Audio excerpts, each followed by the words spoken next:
Assalamualaikum warahmatullahi wabarakatuh.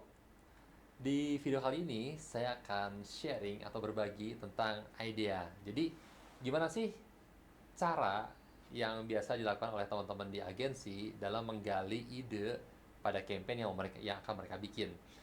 Nah, ini teman-teman, hal pertama yang harus difikirkan adalah kita mau bikin ide yang besar, big ideas. Jadi big ideas itu adalah ide utama, ide besar yang kemudian akan kita terapkan ke berbagai macam media. Ya, jadi di slide saya sudah muncul big ideas sebagai target yang kita cari di hari ini, di video kali ini. Hal pertama yang teman-teman harus lakukan adalah immersion atau perendaman. Kalian merendamkan diri teman-teman ke data tentang brand sama target audience. Jadi teman-teman dari strategic planner itu biasanya sudah memberikan data tadi ya di video sebelumnya itu ada bagaimana teman-teman planner itu menggali data terkait brand sama target audience. Nah, sekarang saatnya pahami dulu nih, siapa sih brand yang kalian handle, kompetitornya siapa, USP-nya, unique selling proposition-nya apa. Kemudian, siapa target audience-nya, profil demografisnya, secara fisik kayak gimana sih, psikografis, taste-nya gimana, cita rasanya kayak apa. Terus kemudian terkait sama produk, mereka tuh butuhnya sama pengennya apa sih sama produk kita. Pahami dulu, cerna sekalian. Jadi pahami, rendam diri kalian di sana dan pahami itu. Nah, berikutnya, setelah teman-teman paham, jangan buru-buru mengeksekusi. Relax dulu aja. Di sini ada fase inkubasi, jadi kita merenung. Merenung itu biasanya sih, kalau saya nongkrong dulu nih sama teman-teman itu, kita keluar dulu, nongkrong di apa namanya warung teh botol, kita ngeteh dulu, ngobrolin macam-macam, gosip-gosip itulah. Nah, di sini fasenya sebetulnya dari sini kita keluar dulu dari apa namanya dari project yang kita bikin. Jadi karena biasanya saat kita keluar dulu, kita melihat dari luar, kita bisa nemu angle-angle baru nih. Nah, habis relax, balik lagi ke tim, kita mulai share semua ide yang keluar di benak kita, keluarkan semuanya. Di sini fase iluminasi.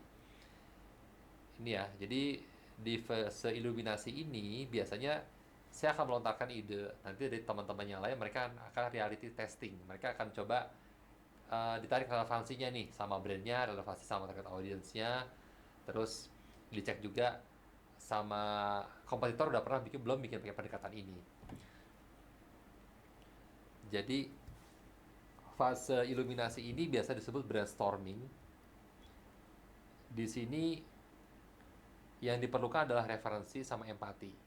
Jadi kadang-kadang yang suka bikin brainstorming gak menyenangkan itu suka ada temen yang gak punya empati. Jadi mereka merespon, idenya jelek, idenya udah pernah nih, idenya nggak oke. Nah kayak gitu tuh sebetulnya justru mematikan proses brainstorming. Jadi yang namanya ide baru keluar itu kan ya pasti mentah toh. Nah fungsinya teman-teman yang lain tuh, oh iya gimana kalau diginiin, gimana kalau diginiin. Ini kayaknya udah pernah ada deh, kita gini aja yuk. Jadi nggak cuma membunuh ide, tapi gimana caranya ide ini kemudian kita kembangkan, kemudian saling dilengkapi jadi ide yang keren. Dan ini ya, kuncinya adalah relax. Jadi kalau saya sih selalu sama tim pastikan ada internet yang cepat sama ada makanan sama minuman. Jadi ya udah kita santai gitu ngobrol. Dan di sini eh, keahlian yang harus teman-teman miliki adalah mencari ide dan mengutarakan sebanyak-banyaknya. Karena kita nggak pernah tahu ide yang bagus itu yang gimana. Jadi ya udah kepikiran apa utarakan semua aja. Nah, setelah teman-teman punya big idea, jadi tadi ya, misalnya teman-teman udah punya ide besarnya adalah eh, saat kebaikan, saat kita berbuat kebaikan, maka kebaikan itu tuh tidak akan hilang, tapi berputar akan selalu menginspirasi yang lain dan akan berputar mungkin ke kita lagi gitu. Itu ide besarnya. Jadi misalnya teman-teman mau bikin iklan eh, Honda Vario. Terus kalian bikin kayak yang tematik, yang agak story panjang gitu ya. Di sini kita lihat bagaimana Honda Vario itu bisa membantu pemiliknya untuk berbuat baik. Atau ini deh, aku lupa iklannya rokok apa gitu, yang dia mau berbuat baik, dia berniat untuk bantu tetangganya yang kapalnya rusak di tengah danau. Terus saat dia niat membantu, motornya dia rusak, terus ketemu tukang sayur diboncengin, terus habis itu ketemu sama apa namanya, saat mau lewat jalan terhalang, terus ada terhalang sama mantenan, terus ada yang bantu untuk meminggirkan, mengosongkan jalan, terus seperti itu. Jadi di sini ide besarnya adalah saat kita berniat baik, banyak orang yang bantuin gitu ya. Nah, saat teman-teman ingin menurunkan ke iklan di TikTok, iklan di YouTube, masuk ke iklan baliho, iklan koran, atau iklan radio, hal yang pertama harus dipertimbangkan adalah medianya apa yang mau dipakai. Terus kemudian placement, di tempat ditayangkannya kapan.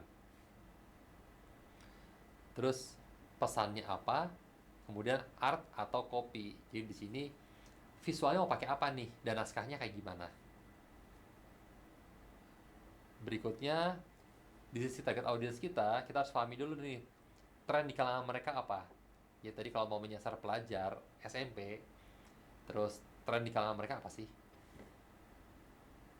Berikutnya ada persepsi. Persepsi tadi ini adalah need and want, kebutuhan dan keinginan target audience kita sama produk kita tuh apa sih. Terus habis itu ada background dari brand. Jadi kalau ini sih data yang didapat dari brand. Kenapa brandnya harus beriklan? Jadi produknya nggak laku atau produk baru. Terus di sini ada lagi analogi. Jadi ini sebenarnya udah boleh masuk ke how to say ya, pendekatan kreatif. Saat produk kita tadi dianalogikan, itu jadi apa nih? Jadi saat tadi Honda Vario dianalogikan jadi sarana membantu orang untuk berbuat baik. Dia jadi apa namanya, dianalogikan saya jadi kotak infak gitu ya, atau jadi eh, apa namanya, raja walinya Brahma Kubara yang selalu mengantar dia kemana-mana saat memberantas kejahatan gitu. Nah, kemudian ada USP, Unique Selling Proposition, dari Honda Vario tadi. Jadi sebenarnya Honda Vario ini USP-nya adalah dari 0 sampai 60 km itu hanya 10 detik misalnya. Jadi dia sangat responsif. Nah, ini yang nggak dimiliki oleh di bagian kompetitor, ini nggak dimiliki. Atau Honda Vario ini lampunya terang nih, ini nggak dimiliki oleh kompetitor lain. Nah, ini adalah USP, Unique Selling Proposition, yang nanti akan disampaikan dengan ide besar uh, membantu orang lebih banyak di malam hari misalnya. Oke, jadi ini adalah hal-hal yang harus diperhatikan oleh teman-teman saat kalian ingin menurunkan ide besar tadi ke media-media komunikasi. Oh iya, ada hal yang perlu diperhatikan juga, yaitu berita. Jadi berita ini tuh kita bisa tahu tren yang apa namanya, yang muncul di masyarakat saat ini. Ya kayak misalnya tren berita di kayak, karena sekarang saya typingnya menjelang lebaran gitu ya.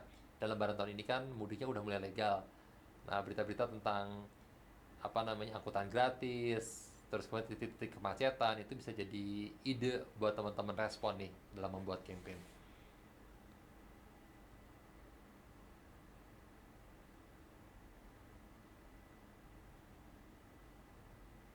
Oke, itu tadi cara dari teman-teman saat kalian mulai mengcrack sebuah brief dan juga menggali ide. Jadi tadi ada 3 fase, 1, 2, 3, 4 fase ya. Dari mulai immersion, coba rendam diri kalian ke briefnya, pahami brandsnya, pahami target audiensnya, kemudian digestion, mencerna.